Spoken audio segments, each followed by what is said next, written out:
would be chicken. That ruthlessness would have been put to the test if the Germans had carried out reprisals against the villagers in response to guerrilla activity. At that stage of the war, we didn't know that the Germans would take people from the villages and shoot them. Because if people from the various villages were being lined up and shot, the men in the trails would have had a very difficult time to know what to do. Whatever they did to the villages, we would never have stopped. We were fighting not for a few villages. We're doing this for the country. We were trying to save our country. In the end, the country was saved by other means. And for many years, these resistance fighters kept silent about the lengths to which they'd been willing to go. We weren't to tell anybody what we'd been doing. We were to go fight away into the distance and disappear. And to remember that we had signed the Official Secrets Act. Ironically, it was Dad's army who actually saw action, and not this elite guerrilla force. They were the men who defended the country when invasion did come, not by land or sea, but by air.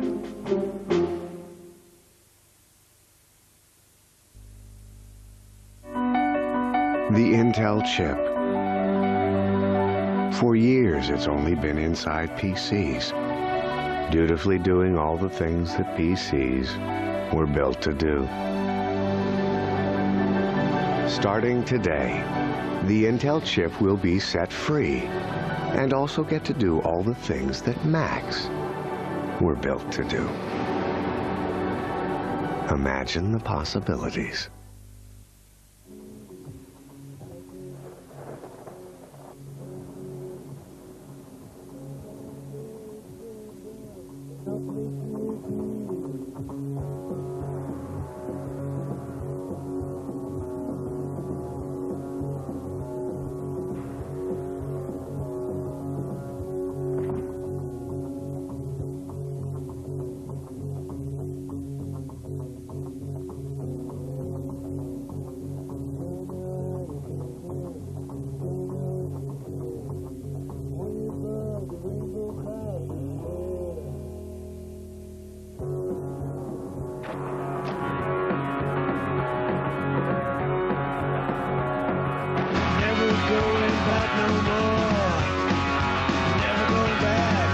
The new Volvo C70 invites you to feel.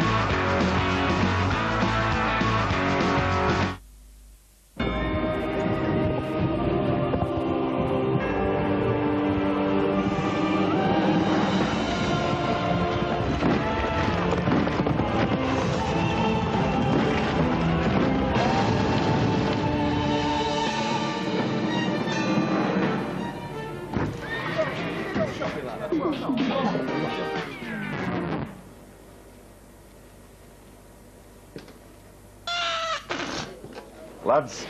Nice one, mate. With smoothness and flavour, Tetleys don't do things by half. It's official. Yorkshire Building Society is Mortgage Magazine's Lender of the Year. Which means take out a mortgage with us, and you might be rather pleased with the results.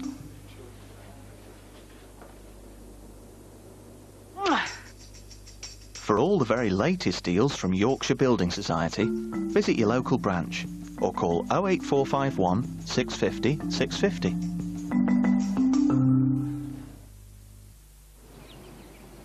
Churchill, I see I could get up to a 10% discount online then. Yes. Get lost. That's proper travelling. Follow signs you can't read. To places you've never heard of. F's that sound like V's. U's that sound like E's. Who knows where you'll end up? But for the not-so-adventurous, we've written some of the signs in English as well.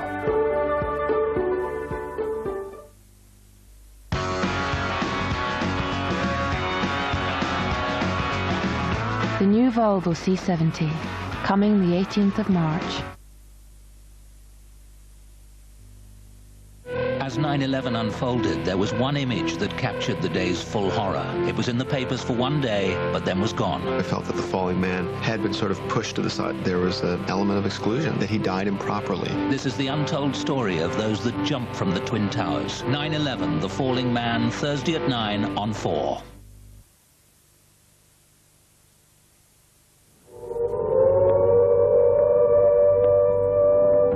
Most of Britain's wartime volunteer army saw no action, but when Britain was attacked from the air, there was no shortage of men to volunteer for the most perilous of assignments. These were the Home Guard who manned the anti-aircraft defences. The atmosphere on the gun site, oh God, it was pretty tensed up. And when you did press the firing lever, it made one hell of a noise.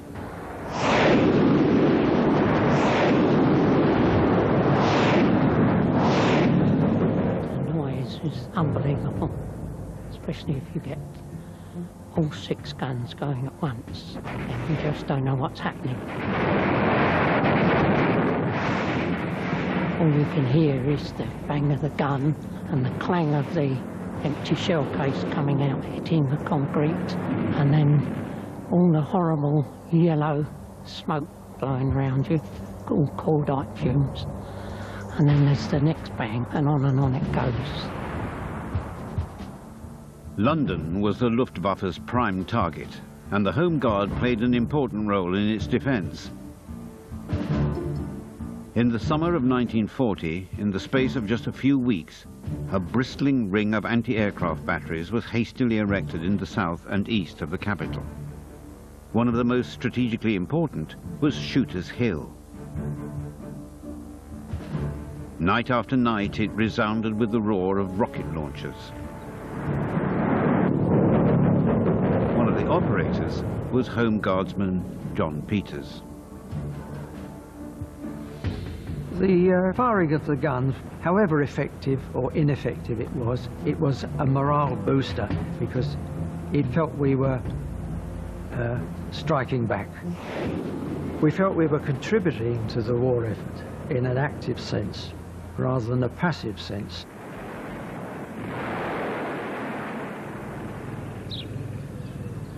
Shooters Hill has reverted to the golf club it was before the war. There's little visible evidence of the anti-aircraft site that once stood here. But if you probe hard enough, the remains of these wartime sites aren't that far from the surface. Just a few miles away from Shooters Hill is Petts Wood Nature Reserve. There's little to suggest that it too played a crucial role in the defence of Britain. This may look like a rural idyll with beautiful wildflowers and lots of trees, but if you actually stick one of these road spikes into the ground, you hit concrete. There's concrete all around the place here, from roads and from the actual gun emplacements, because this was a major anti-aircraft battery. There were 6 heavy anti-aircraft guns sited here, which radiated out from a central command post. The trees conceal the fact that the battery was in the middle of a heavily residential area, and that wasn't uncommon on sites like these. 11 men were needed to operate each gun, so you could have up to 66 on the battery at any one time. Here at Petts Wood, the Home Guard supplemented the Royal Artillery. Richard Ewing was one of just 22 Home Guards stationed here during the war. When he signed up, he was barely 17. One night I walked into the hut and saw a poster saying, "Heavy ACAT wanted." So I went straight in to see the Major. Said I wanted to be put on the list for that. It sounded attractive to me. Big guns, you know. But when we came up and saw them, it was quite a surprise. He said, "Well, I'll put your name forward, but you'll be back here in 6 weeks because you won't pass the training." because you're only 5'2" and it's heavy work. But 6 weeks and I managed to prove him wrong. I never went back to see him.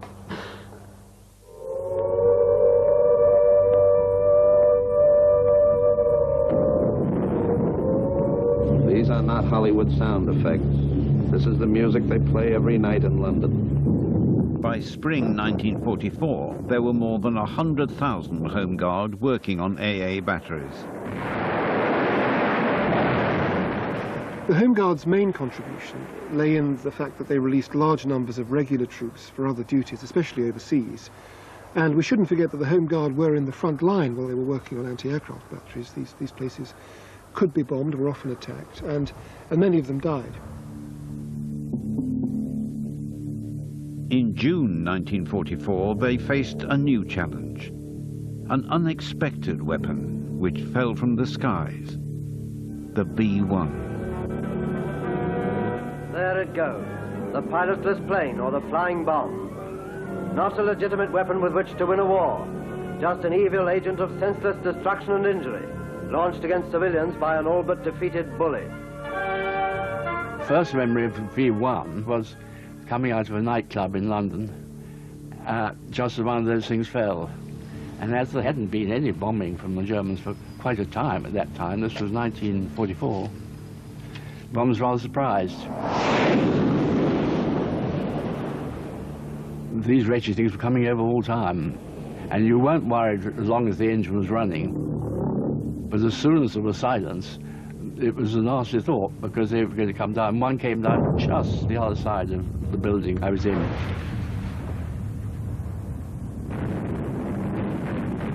What made it worse was not being able to hit back against these lethal weapons. Coming in lower and faster than we thought, much lower and much faster. But the Royal Air Force was Firing at the V1s, if we damaged them, they would only come down and land on and explode on the houses and that round by. So second night we were told not to fire at them. As morale in the capital plummeted, AA Command grappled with how to neutralize the threat from the V1s. It's up to us to stop these flying bombs before they can reach London. No effort or exertion will be spared. This next chapter in the story of the defense of Britain would reveal how an extraordinary triple defense system was implemented in a matter of weeks. When the V1 started to come over in June 1944, a pre-existing plan was activated to put an enormous number of anti-aircraft guns on the North Downs between their approach tracks and London. There were, within the first month, about 1,500 guns. Additionally, they put about 1,200 barrage balloons behind the guns in the hope that the V1s would hit the cables, and had fighter aircraft operating in the area in front. But this didn't work. There was the danger of friendly fire, the guns shooting down British aircraft. After a month, when some V1s had been down, but not as many as they believed they could shoot down, they were switched around. The guns were moved down to the south coast to form a continuous belt between Dover and Littlehampton, and the fighters were moved into the area between the guns and the balloons. So the guns got them first, and the fighters came along second. When the guns moved to the coast, the Home Guard followed. They had a crucial role to play in augmenting the regulars and keeping the guns firing day and night. Coastal duty, and that was great fun because you could actually see the V1s coming in and you were firing at them head on. If you got them when they just went down in the sea, didn't do any damage. But if we missed them, then they carried on, and then the RAF took those over.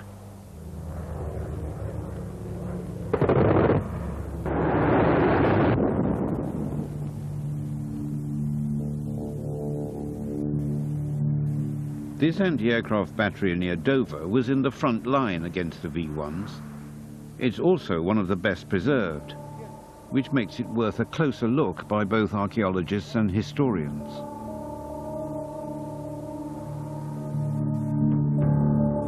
Now it's just a series of empty concrete bunkers. But more than 60 years ago, it resonated with activity. Stand by, they're coming over. But if you said it, I didn't raise it. Action, action, all flight of knowledge. So what went on in here, Colin? Downstairs in the battery is where information was received about enemy aircraft movements. And the commander would be able to plot that and make his own decisions about engagement or not engagement of targets. And then the information went out to the guns? Would be sent out to the guns, yes. Plane range control! Many in the Home Guard saw action on sites like these. They weren't given the same training as the regulars, but over time they became just as proficient at shooting bombs from the sky.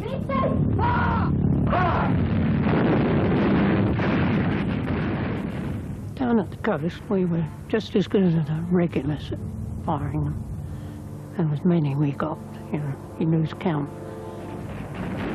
We were pleased when other regulars that we didn't know, they said they were amazed we were as good as they were. So that pleased us. Weather or foul, night and day, they stood up to this tempestuous enemy like rocks against the sea. What proportion of planes did they actually shoot down?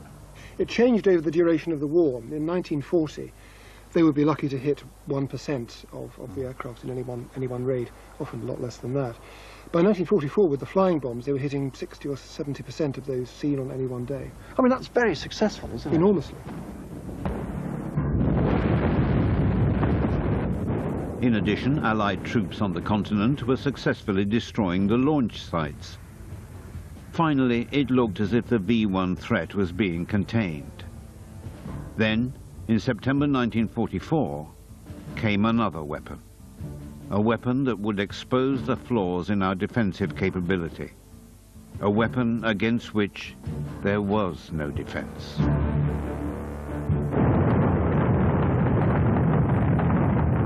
For months, horror stories had been circulating of a secret weapon which would end the war in Germany's favor. A gigantic weapon with a 10-ton warhead, capable of obliterating 50 acres of London in a few seconds.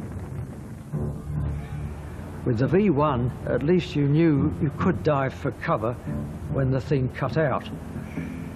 With the V2, it was instantaneous. From the point of view of the defence, the V2 was a completely different proposition from the V1. The V2 approached vertically at a speed of about 3,500 miles per hour, so it just hit London without any kind of warning. You couldn't even see it. They just went up in a huge arc up into the stratosphere. You might be lucky enough to just happen to see a mark of trail, and otherwise you wouldn't know they were coming. It was extremely hard to detect on radar in a way that could provide any kind of warning. You certainly couldn't shoot it down, either with an anti-aircraft gun or with an aircraft. So for all practical purposes, against the V2, there was no defence. Flawed intelligence, which exaggerated the destructive potential of these rockets, brought the government to the brink of panic. They expected that every day of V2 bombardment, 100,000 people would be made homeless, as well as the tens of thousands who would have died. They worked out that the whole fabric of society in the London area would break down in a week or less. They had no idea what to do. The final layer in the defence of Britain was the zero option. What to do when everything else has failed.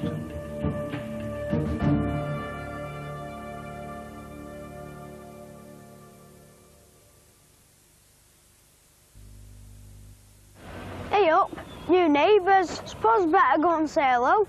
Okay. You alright? So you've got the new Safari then? Yeah, brand new. Fancy butchers.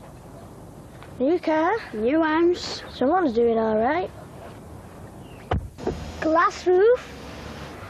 Covered storage. Sat-nav keeps him out of trouble. Another boat is that? Oh, the tired. New Zafira, a clever family car from Vauxhall.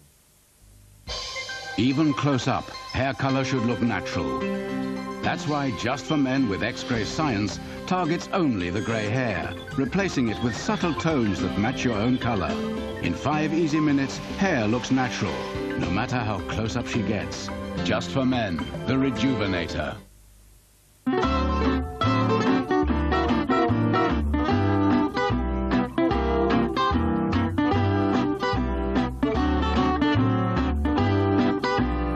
With the ING Direct Savings account, there are no catches. And you can move your money when you like. So you can relax with the world's leading direct savings bank. Call now or go online. ING Direct. It's your money we're saving. What happens if your latest product goes global in a single bound?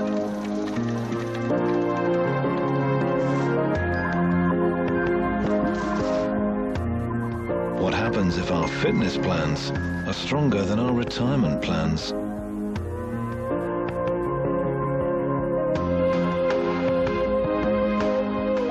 What happens if tomorrow's cars need a whole new kind of insurance?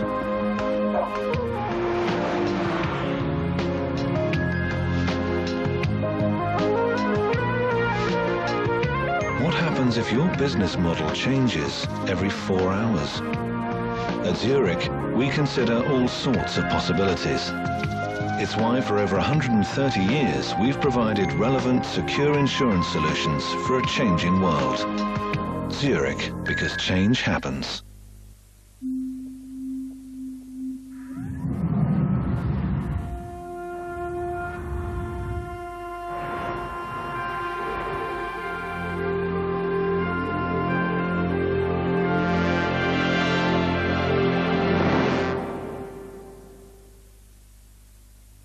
For expert breakdown assistance, join RAC Rescue. Call 08000 722 822 now or visit rac.co.uk. Yeah, so Powergen are cheaper than... Actually, it's bad karma to say it out loud.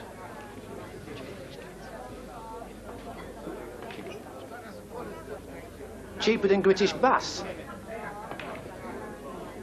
Positive energy from Powergen. I haven't seen them this excited since we got the puppy. New look Mariva, available with 4 years 0% finance. From Vauxhall. $23 billion. Money set aside for rebuilding Iraq. But where did it go? We should have spent it on the Iraqi people rather than putting it in the pockets of foreign businesses. Dispatches reports on Iraq's missing billions. Next Monday at 8 on 4.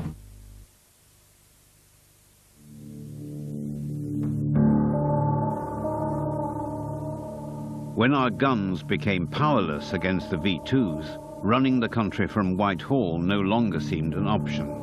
Chaos, feared the War Cabinet, would inevitably follow. Scientists calculated, in fact they miscalculated, but they calculated that these weapons would flatten London within weeks and that government would be impossible. It looked as if the plan to protect the government and to organize what might be Britain's last stand would have to be implemented. These plans involved the unlikely London suburb of Dollis Hill. Francis Pryor investigates one of the final layers in the defence of Britain. I know it may not look like much, but this rather drab structure here in northwest London was in fact the emergency war headquarters for the entire country. There's a thin skin of modern brick, then there's an air gap, and then there's 2 foot of reinforced concrete. So if air raids drove Churchill in the War Cabinet out of central London, this is the place they'd have come to.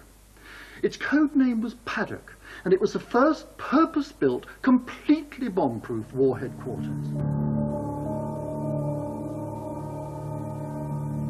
When war broke out, the government and military strategists moved into the cabinet war rooms, but they were far from bomb-proof. Paddock, however, was built to protect against gas attacks and the most powerful German bomb. There were 2 underground stories separated by a reinforced concrete floor 5 foot thick.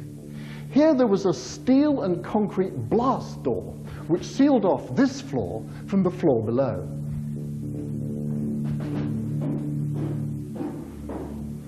The first time Churchill visited this secret underground complex was in September 1940, just after the Blitz began. Suddenly, the prospect of moving to the suburbs seemed more likely. Churchill said, "I think it important that Paddock should be broken in."